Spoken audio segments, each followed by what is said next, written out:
Hello. അങ്ങനെ ഇതാ രാവിലെ എഴുന്നേറ്റ് നേരെ വന്നത് അടുക്കളയിലേക്കാണ് കേട്ടോ. ഇന്നലെ ഒരു പണിയും ചെയ്യാതെയാണ് പോയി കിടന്നത്. ഇന്നലെ അത്രയും ടയേർഡായിരുന്നു കേട്ടോ. അടുക്കള ഇങ്ങനെ കിടക്കുന്നത് കാണുമ്പോഴേ പല കമൻറ്റുകളും ഞാൻ പ്രതീക്ഷിക്കുന്നുണ്ട്. പക്ഷെ എന്നാലും സാരില്ല.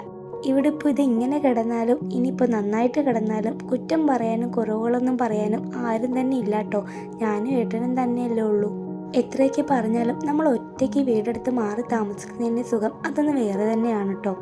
ഇന്ന് തിങ്കളാഴ്ച ആയതുകൊണ്ട് തന്നെ ജോലിക്ക് പോകേണ്ട ദിവസമാണ് കേട്ടോ. അപ്പോൾ വേഗം രാവിലത്തെ പരിപാടികളൊക്കെ തീർക്കാനുള്ള തത്രപ്പാടിലായിരുന്നേ. രാവിലെ കടലക്കറി വെക്കാമെന്ന് ഓർത്ത് തലേന്ന് തന്നെ ഞാൻ കുറച്ച് കടല എടുത്ത് വെള്ളത്തിൽ കുതിരാനായിട്ട് ഇട്ടിരുന്നു കേട്ടോ. അതൊക്കെ വേഗം കഴുകിയെടുത്ത് കുക്കറിലേക്ക് ഇട്ട് വിസിലടുപ്പിക്കാനായിട്ട് വെച്ചു. ആ നേരം കൊണ്ട് ബാക്കിയുള്ള പാത്രങ്ങളൊക്കെ വേഗം കഴുകിയെടുത്തു കേട്ടോ. അപ്പോഴേക്കും നമ്മുടെ കടലൊക്കെ ഇവിടെ വിസിലടിക്കാനായിട്ട് തുടങ്ങി കേട്ടോ. രാവിലെ ബ്രേക്ക്ഫാസ്റ്റ് ഉണ്ടാക്കുന്ന പരിപാടികൾ മാത്രമേ ഇന്ന് രാവിലെ പണികളായിട്ട് ഉണ്ടായിരുന്നുള്ളൂ. ഏട്ടൻ ഇന്ന് ഓഫീസുള്ളതുകൊണ്ട് ഓഫീസിൽ നിന്ന് ലഞ്ച് കഴിക്കും. പിന്നെ എനിക്ക് മാത്രമല്ല, അപ്പോൾ വെള്ളയപ്പമാവ് കുറച്ചിരിപ്പുണ്ട്. അപ്പോൾ അപ്പവും കടലക്കറിയായിട്ട് തന്നെ ഉച്ചക്കത്തേക്ക് ഞാനും കൊണ്ടുപോകാമെന്ന് വിചാരിച്ചു. അതുകൊണ്ട് ഇന്ന് ചോറും കറികളൊന്നും വെക്കുന്നില്ല കേട്ടോ. അങ്ങനെ ഇതാ വേഗം കടലക്കറിക്കുള്ള സവാളയും വെജിറ്റബിൾസൊക്കെ നന്നാക്കി എടുത്ത് വെച്ചു. ഞാൻ കടലക്കറി ഇപ്പോൾ വെക്കാറുള്ളത് തേങ്ങാപ്പാലൊക്കെ പിഴിഞ്ഞിട്ടാണ് കേട്ടോ. ഇവിടെ തേങ്ങാപ്പാൽ പിഴിഞ്ഞ് വെക്കുന്ന കടലക്കറിക്ക് ഭയങ്കര ഡിമാൻഡാണേ. മസാലപ്പൊടിയിട്ട് മാത്രം വെക്കുന്നത് ഏട്ടന് തീരെ ഇഷ്ടമില്ല കേട്ടോ. അങ്ങനെയാണ് ഞാൻ ഈ റെസിപ്പി കണ്ടുപിടിച്ചത്. നമ്മുടെ ചട്ടി ചൂടായി വരുമ്പോൾ അതിലേക്ക് നമ്മൾ അരിഞ്ഞു വെച്ച സവാളയും വേപ്പിലയും ചേർത്ത് വെളിച്ചെണ്ണയൊക്കെ ഒഴിച്ചിട്ട് അതിലൊന്ന് വഴറ്റിയെടുക്കുക. ആവശ്യത്തിന് ഉപ്പും കൂടി ഇടാം കേട്ടോ. ഓർക്കുക, കടല വേവിക്കുമ്പോൾ നമ്മൾ ആവശ്യത്തിനുള്ള ഉപ്പൊക്കെ ചേർത്തിട്ടാണ് വേവിക്കുന്നത്. അതുകൊണ്ട് സവാളയിലേക്ക് മാത്രമായിട്ടുള്ള ഉപ്പ് നമ്മൾ ചേർത്ത് കൊടുത്താൽ മതിയാവും. അങ്ങനെ അതൊക്കെ ഒന്ന് വഴണ്ടി വരുമ്പോൾ ഇഞ്ചി വെളുത്തുള്ളിയൊക്കെ ചതച്ചത് ചേർക്കാം. ആ സമയം കൊണ്ട് ഞാൻ വേഗം നമ്മുടെ തേങ്ങാപ്പാലൊക്കെ ഒന്ന് പിഴിഞ്ഞ് മാറ്റി വെച്ചു കേട്ടോ. അപ്പോഴേക്കും നമ്മുടെ സവാളയൊക്കെ വഴണ്ടിയിട്ടുണ്ടായിരുന്നു. ഞാനതിലേക്ക് തക്കാളിയും കൂടെ ചേർത്ത് പിന്നെ ആവശ്യത്തിന് പൊടികളൊക്കെ ചേർത്തെടുത്തു കേട്ടോ. മഞ്ഞൾപ്പൊടി, മല്ലിപ്പൊടി, മുളക് പൊടി, കുറച്ച് ഗരം മസാല, ഇത്രയാണ് പൊടികളായിട്ട് ചേർത്തത്. 2 ഏലക്കായും കൂടി കുത്തി ചേർത്ത് കൊടുത്തായിരുന്നു കേട്ടോ. പൊടികളൊക്കെ നന്നായിട്ട് മൂത്ത ശേഷം നമ്മൾ രണ്ടാം പാൽ ചേർത്ത് കൊടുക്കും. അതോടുകൂടെ തന്നെ നമ്മൾ കടല വേവിച്ചതും കൂടി ചേർത്ത് നന്നായിട്ടൊന്ന് തിളപ്പിച്ചെടുക്കാം കേട്ടോ. ഈ സമയത്ത് ഉപ്പൊക്കെ പാകത്തിനുണ്ടോ എന്ന് നോക്കാം.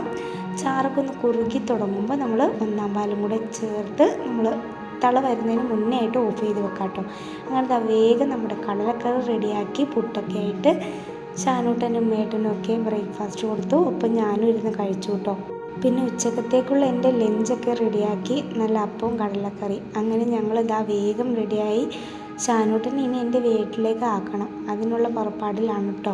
ഞാനും കൂടി ജോലിക്ക് പോകാൻ തുടങ്ങിയപ്പോൾ പിന്നെ എൻ്റെ അച്ഛനാണ് കേട്ടോ ഷാനൂട്ടനെ അംഗൻവാടിയിലാക്കലും വിളിക്കാനും ഒക്കെയുള്ള ഡ്യൂട്ടി.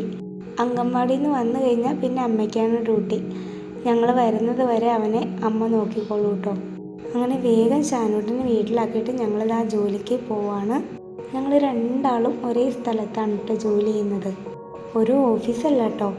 ഏട്ടൻ്റെ ഓഫീസിൽ നിന്ന് കുറച്ച് ദൂരം മാത്രമേ എൻ്റെ ഓഫീസിലേക്കുള്ളൂ. നടന്നു പോകാനുള്ള ദൂരേ ഉള്ളൂ കേട്ടോ. ഓഫീസിലെത്തിയാൽ പിന്നെ വർക്കും കാര്യങ്ങളൊക്കെ ആയിട്ട് തിരക്കായിരുന്നു. പിന്നെ ഇതാ വൈകുന്നേരം ഞങ്ങൾ വീട്ടിലേക്ക് തിരിച്ചു പോവുകയാണ്. പോകുന്ന വഴി പച്ചക്കറികളൊക്കെ വാങ്ങാനുണ്ടായിരുന്നു. അതൊക്കെ വാങ്ങിയിട്ട് ഇതാ എൻ്റെ വീട്ടിലേക്ക് പോയി ഷാനൂട്ടിനെയും വിളിച്ചുകൊണ്ട് പോവുകയാണ്. അമ്മ അവിടെ എന്തൊക്കെയോ പാക്ക് ചെയ്യുന്ന തിരക്കിലാണ് കേട്ടോ. അപ്പോൾ ഷാനൂട്ടനോട് ഞങ്ങൾ ഓരോന്നൊക്കെ ചോദിച്ചിങ്ങനെ നിൽക്കായിരുന്നു. അമ്മ ജോലിക്ക് പോയിട്ട് വരുമ്പോൾ അവിടെ നിന്ന് കിട്ടുന്ന എന്തെങ്കിലും ഫുഡ് ഐറ്റംസൊക്കെ ഉണ്ടാവും കേട്ടോ. അതൊക്കെ ഞങ്ങൾക്ക് വേണ്ടി കൊണ്ടുവരാറുണ്ട്. ഇതാരാണ് നിൽക്കുന്നതെന്ന് ചിന്തിക്കുന്നുണ്ടാവും അല്ലേ. കുറേ നാളായില്ലേ ഞാൻ വ്ലോഗൊക്കെ ഇട്ടിട്ട്. അതുകൊണ്ട് ഈ ആളെ നിങ്ങൾക്ക് പരിചയം ഉണ്ടാവില്ല. ഇതെൻ്റെ ചേച്ചിയുടെ കുഞ്ഞാവിയാണ് കേട്ടോ. ചേതൻ എന്നാണ് വാവയുടെ പേര്. ഞാൻ പക്ഷേ ബബ്ബു എന്നാണ് കേട്ടോ വിളിക്കുന്നത്. എൻ്റെ ബബ്ബുവാണിത്. വൈകുന്നേരം വീട്ടിലേക്ക് ചെന്നാൽ ഇവനെ കുറച്ച് നേരം കളിപ്പിക്കാതെ എങ്ങനെ തിരിച്ചു പോകാനല്ലേ. അങ്ങനെ കുറച്ച് നേരം കുഞ്ഞിക്കനെയൊക്കെ കളിപ്പിച്ച ശേഷം ഞങ്ങളിതാ വീട്ടിലേക്ക് വന്നു. അങ്ങനെ ഇതാണ് അമ്മ തന്നുവിട്ട ഐറ്റംസ് കേട്ടോ. റുമാലി റൊട്ടി ഉണ്ടായിരുന്നു, അൽഫാം ഉണ്ടായിരുന്നു, പിന്നെ ബീഫ് ഫ്രൈ ഉണ്ടായിരുന്നു.